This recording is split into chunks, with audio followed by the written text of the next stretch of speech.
بەناوی خی گەورە میهرەبان سڵاوتان لەبێ خۆشەویستان. ئەمڕۆ ڕۆژی دووشەممە 6 تاری 2026 کاتژمێر 9:26 دقەیە. بەڕێزان، پاش چەند خولەکێکی تر کەشتیوانانی نێو و کەشتی ئاسمانی ئۆرایەن دەستنێ قۆناغێکی زۆر گرنگ لە ژیانی خۆیان و لە هەمان کاتدا وەک پرۆسەی دۆزینەوەی مانگ کە بۆ یەکەم جارە وەکو پێشترژ ئاماژەم پێدا لە ساڵی 1972 تاکو ئێستا مرۆڤ چاوەکانی نەچۆتە سەر گۆی مانگ و بەو شێوە نزیکە. پرۆسەی فلای بای کە با بڵێن ناسراوە بە نزیک کەوتنەوەی کەشتی ئاسمانی ئۆرایەن لە خولگەی خۆی بە دەوری مانگ، پرۆسەی فلای بای کە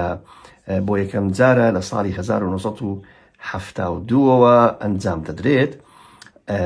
بەڕاستی کارێکی زۆر زۆر گرنگە و فرینی نزیک لە مانگەوە دەستکەوتێکی گەورەیە و ئەمە لێرە زیاتر مەبەستەکە ئەوەیە کە ئێمەی مرۆڤ توانیمان دوای تێپەڕبوونی چەندین ساڵ هەمان ئەو گەشتە ئەنجام بدەینەوە، بەڵام بە تەکنۆلۆژیای نوێ و تاوەکو ئێستاش هەموو بەشەکان وا تاقی دەکرێنەوە، تاقیکردنەوەکانیش تا حاڵی حازر سوپاس بۆ خۆی گەورە سەرکەوتنی وەدەسێنا و هیچ کێشەیەکی تێدا نییە. لەو پرۆسەیەدا بەڕێزان کەشتیوانان دەچنە دواوەوەی مانگ، ئەلێرە کەشتیوانان ئەلێرە بەرز دەبنەوە و جارێکی تریش دەگەڕێنەوە زەوی. بێگومان زۆر جار دەپرسن ئاخۆ سوتەمەنی زۆر بەکاردێت. بەڵێ لە کاتی هەڵدان پرۆسەی هەڵدان پێویستیشمان زۆرە بە سوتەمەنی ئەوەش موشەکی SLS ئەنجامیدا کە دەرچوونە لە هێزی چێشکردنی زەوی. نابێ خێرایەکەی لە 11 کیلۆمەتر لە چرکەیەکدا کەمتر ببێتەوە و ئیلا جارێکی تریش هێزی چێشکردنی زەوی بۆ خۆی ڕاپێچی دەکاتەوە کەشتی ئاسمانیکە یان موشەکەکە. بەرحاڵ ئەمە لەم پرۆسەیەدا دەرچوین کە توێ بۆ شای ئاسمان ئیتر هیچ بربەستێک نییە، هەوا نییە، هیچ نێوەندێکی چڕ نییە تا مەقاوەمە بکە بەرەنگاری ئەو موشەکە بێتەوە لە کردداری لێخشار بدا خێرایی کەم کاتەوە کە پێ دەڵێن کە بەحیان ستۆپکردن. نەخێر لە بۆ شای ئاسمان بە سوتەمەنێکی بڕە سوتەمەنێکی زۆر کەم دەتوانن مەسافەیەکی زۆر بڕۆن و هەروەها با لە یادمان نەچێ مانجیش خاوەن هێزی چێشکردنی خۆیەتی. ئەو پرۆسەیە بە شێوەیەکی زۆر ورد ئەنجام دەدرێت کە ماوەنی ئێستا باسی دەکەین. کاتێک کە لە زەویدا دێن بەو شێوەیە ئینجا مانگ بۆ خۆی ڕاپێچی دەکات ئەو کەشتی ئاسمانیە، تەنها لە ڕێگە چەند موشەکەی بچووک چەند مانۆڕێکی خێرا ئەنجام دەدەن بۆ ڕاستکردنەوەی ئاڕاستە و خولگە، ئیتر کە چوونە ئەو شوێنە بە شێوەیەکی زۆر ورد و دراسەکراو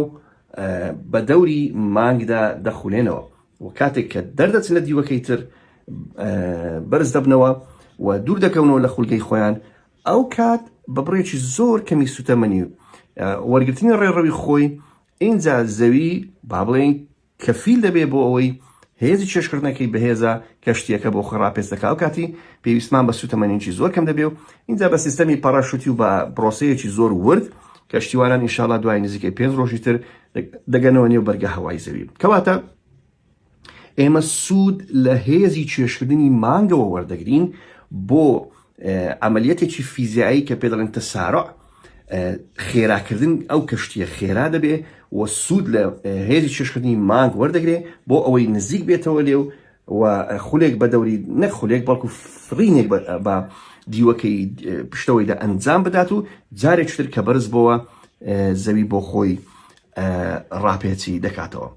ئازیزان، کاتێک کە کەشتیوانان دەگەنە ئەو ناوچەیە با بڵێن ئەوە ناوچەی فرینیانە ئەو لایەیە خۆر کە لی دەدات، ئەو ناوچەیە بێگومان بەنسبەت کەشتیوانەکانەوە تاریک دادێت تا ڕادێک. لەو حاڵەتەدا خۆرگیرانێک ڕوودەدات کە بۆ ماوەی 53 خولەک بەردەوام دەبێت، چونکە کەشتیوانان زۆر لە مانگ نزیکن، تا ڕادەیەک لە مانگ نزیکن، یعنی ئەو نزیک بوونەوەیە کە وا دەکات بۆ ماوەی 53 خولەک تقریبا لە ناوچێکی تاریکی مانگدا بمێننەوە و بۆ ماوەی نزیکەی ئەوەی ئەگەر من هەڵە بزانی بم بۆ ماوەی نیو کاتژمێر تا 40 خولەک بەڕاستی دەکەونە حاڵەتی پچرانی پەیوەندی کە ئەمە حاڵەتێکی زۆر زۆر مەترسیدارە. ئینشاءڵڵا ئەگەر لەو قۆناغەدا دەرچوون ئەوە کارێکی زۆر گرنگ دەبێت ئینشاءڵڵا بە سەلامەتی و دوای دەرچوونیان لە دیوی دواوەی مانگەوە بەو شێوە کە بەرز دەبنەوە بەو شێگەمە مانگ حساب بکەین ئەوان لە دواوە ژێرەوەی مانگ جەمسەری باشووری و بەو شێوەیە بەرز دەبنەوە لە دیوەکەی تر ئەفۆن لە دیوەکەی تر بەرز دەبنەوە اینجا بەرەو زەوی ڕێڕەوی خۆیان دەگرنواتە ئەوان دەچن بەسەر ناوچەی ناساو بە ڕووی دووری far side of the moon بەوێدا دەڕۆن کە وەکو دەبینین ئەو ناوچەیە گرتاوی لاڤای کۆنی شرەی گرکانی تێدا نییە کە بە بەردی بازڵت و بەڕەنجڕەش خۆی نیشاندا بەڵکو لای دووری مانگ وەکو دەبینن ناوچەی ڕەشی بەردی بازڵتی پاشماوەی گرکان و گرتاوەکانی قەدیم لاڤای قەدیمی تێدا نییە یان زۆر کەمە بۆیە زۆر سپیتر خۆی نیشان دەدات و ئەو ناوچەیە بە ناوچەی لای دووری far side of the moon ناساوە کەواتە بەڕێزان کەشتیوانان سوود لە هێزی چێشکردنی زەوی وەردەگرن بۆ گەڕانەوە بەڵام بۆ دەرچوون مانگ وەریان دەگرێ و سوود لە هێزی چێشکردنی وەردەگرن خۆشەویستانم ئێستا جێتان دێڵم وا دیارە کەشتیوانان لەسەر هێڵن اتصال بە سنتەری کۆنتڕۆڵ دەکەن